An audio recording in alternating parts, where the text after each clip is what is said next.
Hallelujah. सभी को मेरे ओर से जय मसीह की। यीशु शाय आज की रात की प्रार्थना में हम आप लोगों को बहुत तेज से स्वागत करते हैं। धन्यवाद देते हैं कि आपने हमारे YouTube चैनल को लाइक और सब्सक्राइब किए हैं और फेसबुक को फॉलो किए हैं। इसके लिए बहुत बहुत धन्यवाद करते हैं। सचमुच में परमेश्वर की धन्यवाद करें, परमेश्वर की महिमा और आराधना करें कि परमेश्वर आज है जो हम सबों को लेके आया है। आज रात में परमेश्वर ने आपको संभाल के रखा, दिन भर में भी संभाल के रखा, जो अभी तक आप जीवित पाए जाते हैं।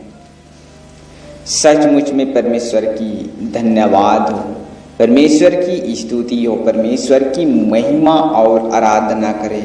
कई लोग हैं जो ऐसे होते हैं कि परमेश्वर का महिमा और आराधना नहीं कर पाते हैं और परमेश्वर का जीवित वचन को जानते हैं और मानते हैं, लेकिन फिर भी परमेश्वर की आराधना को नहीं कर पाते हैं। ऐसे समय में परमेश्वर हमारे बीच में से दूर हो जाते हैं और हम उनसे बातचीत नहीं कर पाते हैं। जब हम प्रार्थना करते हैं तो हमारी प्रार्थनाओं का उत्तर नहीं मिल पाता है। कितने लोगों को समझ में आ रहा है मेरी बातों को?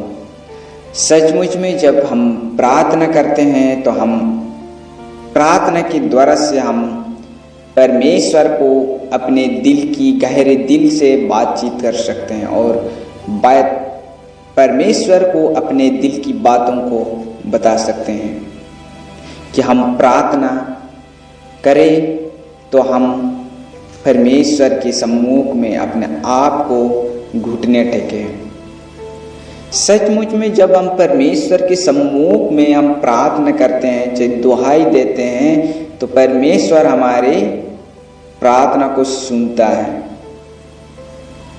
कि हमारे शत्रुओं को भगाता है, जो हमारे विरोध करने वालों को, जो हमारे जीवन में नष्ट करने के लिए योजना को तैयार बनाता है, उस चीज़ों को दूर करता है।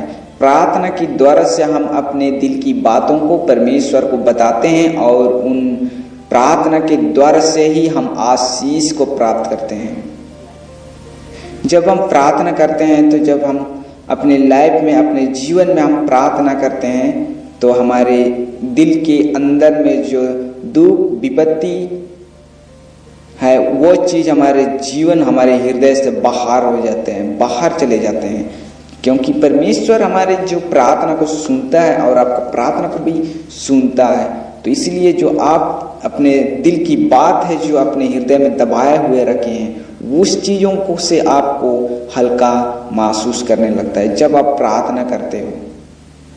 अगर आपका जीवन में प्रार्थना नहीं कर पाते हैं, चाहे वचन तो पढ़ते हैं लेकिन प्रार्थना नहीं कर पाते हैं, ये चीज़ कई लोगों के बीच में होता है और प्रार्थना नहीं कर पाते हैं, केवल चर्च जाते हैं और जाके आ जाते हैं और फिर से बाइबल पुस्तक को रख देते हैं, जहाँ पर भी रखते हैं, चाहे अलमारी चाहे कहीं पर भी रख देते हैं, तो हफ्ता में एक बार उसको ले जाते हैं।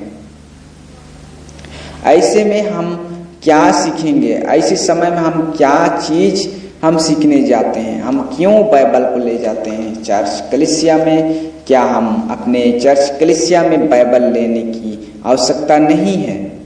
जब हम चर्च कलीसिया में बाइबल की पुस्तक को ले जाते हैं तो हम परमेश्वर का बोझ को उठा कर ले जाते हैं, जो परमेश्वर का वचन को लेके जाते हैं।